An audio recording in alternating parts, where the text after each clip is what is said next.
இப்ப பாட்காஸ்ட்ல பேசலான்ற மாதிரி யோசிக்கிறாங்க. அவன் என்ன பயப்பட வைக்கணும்னு நினைக்கிறான். ஆனா நான் பயப்பட மாட்டேன். கண்டிப்பா அந்த கில்லர் யாருன்றத சீக்கிரமாவே கண்டுபிடிப்பேன். நீங்களுமே அந்த கில்லரை பார்த்து பயப்படாதீங்க. இந்த மாதிரி ஆளுங்களை பார்த்து நம்ம பயப்படுறதுனால தான் அவங்க தலையில ஏறி உட்காந்துடுறாங்க. அவனை எப்படியாவது நம்ம எல்லாருமே சேர்ந்து கண்டுபிடிக்கணும் அப்படின்ற மாதிரிலாம் மோட்டிவேட் பண்ற மாதிரி பேசிட்டு இருக்காங்க. இப்ப ரிலாக்ஸ் பண்ணலான்னு வீட்டுக்கு வெளியே வராங்க. அப்பன்னு பார்த்து யாரோ பெட்ரோல் பாம்பை வீசுறாங்க. அப்படி வீசின நபர் அங்கதான் இவங்களை பார்த்து முறைச்சிட்டு இருக்கான். இவனை எப்படியாவது பிடிக்கணும்ன்ற மாதிரி இவங்களும் வேகமா துரத்த ஆரம்பிக்கிறாங்க. அவன் தப்பிச்சு தப்பிச்சு ஓடிட்டு இருக்கான். ஆனா ஒரு ஸ்டேஜ்ல இவங்க கஷ்டப்பட்டு சண்டை போட்டு அவனை பிடிச்சிடுறாங்க. அது யார் தெரியுமா? இவங்க வாணின்னு ஒருத்தங்களை பார்க்கறதுக்காக போனாங்கல்ல, என் பையன் இவன் தான் அப்படின்ற மாதிரி போஸ்னு ஒருத்தனை காமிச்சிருப்பாங்க. அந்த போஸ் தான் இந்த விஷயத்தை பண்ணிருக்கான்னு தெரிய வருது. நீ எதுக்காக இந்த மாதிரி பண்ணன்ற மாதிரி இவங்க கோவப்பட்டு இருக்காங்க. இப்ப போஸ் எதுக்காக இப்படி பண்ணான்றத சொல்ல ஆரம்பிக்கிறான். அது என்னன்னா, வாணிக்கு நடந்தது வந்து யாருக்குமே தெரியாம தான் இருந்திருக்கும். ஆனா இவங்க பேசினது மூலியமா வாணிக்கு இந்த மாதிரி ஒரு சம்பவம் நடந்ததை பத்தி எல்லாருக்குமே தெரிஞ்சிருது. அதனால இவனை எல்லாருமே கிண்டல் பண்ற மாதிரிலாம் பேசுவாங்க. அதே மாதிரி வாணியை கஷ்டப்படுற மாதிரியும் பேசுவாங்க. இதுக்கெல்லாம் காரணம் நீ தான், யாருக்குமே தெரியாத அந்த விஷயத்தை எல்லாருக்கும் வெளிச்சம் போட்டு காட்டிட்ட அப்படின்ற மாதிரிலாம் திட்டுறான். நம்ம பண்ணது தப்புன்றது உங்களுக்கு புரியுது. இதை பத்திலாம் அமர்கிட்ட இவங்க ஷேர் பண்ணிட்டு இருக்காங்க. நான் மத்தவங்களுக்கு ஹெல்ப் பண்ணணும்னு நினைக்கிறேன், ஆனா அதுவே அவங்களுக்கு எதிராக மாறிடுது. என்னால இதுக்கப்புறம் யாருமே கஷ்டப்படக்கூடாது. இந்த கேஸை பத்தி இதுக்கப்புறம் நான் விசாரிக்க போறது இல்ல, விட்டுற போறேன் அப்படின்ற மாதிரிலாம் சொல்லிட்டு இருக்காங்க. இந்த கேஸை பொறுத்த வரைக்கும் இன்ஸ்பெக்டருக்கும் ஆனந்திக்கும் நிறைய இவங்க ஹெல்ப்லாம் பண்ணாங்கல்ல, இதுக்கப்புறம் ஹெல்ப்லாம் பண்ண வேணாம், இந்த கேஸை விட்டு விலகி இருக்கலாம்ன்ற மாதிரி இவங்க முடிவு பண்ணிடுறாங்க.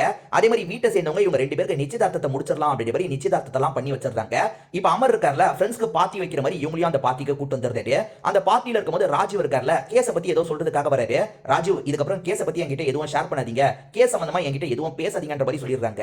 ஜாலியா பார்ட்டி பண்ணிட்டு இருக்கும்போது அமருக்கு ஒரு தகவல் தெரிய வருது. அது தெரிஞ்சனும் உடஞ்சு போயிடுறாரு. வேகமா இவங்களை கூட்டிட்டு வீட்டுக்கு வராரு. அந்த இடத்துல பார்த்தா அம்மா இறந்து போயிருக்காங்க. படிக்கட்டுல தவறுதலா உருண்டு விழுந்து தான் இறந்து போயிருக்காங்கன்னு தெரிய வருது. இப்போ அம்மாக்கான இறுதி சடங்கு ஏற்பாடுலாம் நடந்துட்டு இருக்கு.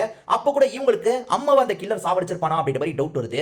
ஒருவேளை அந்த கில்லர் இப்படி பண்ணிருப்பானா அப்படின்ற மாதிரிலாம் இவங்க கேட்டுட்டு இருக்காங்க. இதை கேட்டு அமர் டென்ஷன் ஆயிருந்தாரு.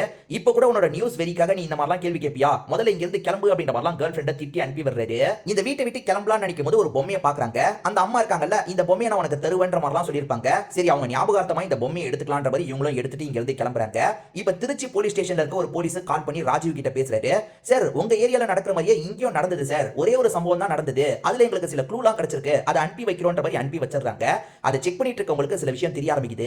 ஈரன் ஒரு பொம்மை எடுத்துட்டு வந்தாங்கல்ல, அந்த பொம்மை ஓபன் ஆகிட்டே இருக்கு. என்ன ஓபன் ஆகிட்டே இருக்குன்னு ஓபன் பண்ணி பார்த்தா உள்ள ஒரு கம்மல் உங்களுக்கு கிடைக்குது. ஆக்சுவலா இவங்க ஃப்ரெண்ட் பாபின்னு ஒருத்தங்க இறந்து போனாங்கல்ல, இது பாபியோட கம்மலா இருக்கும். இந்த கம்மல் எப்படி இங்க வந்தது அப்படின்ற மாதிரி இவங்க ஷாக் ஆயிட்டு இருக்காங்க.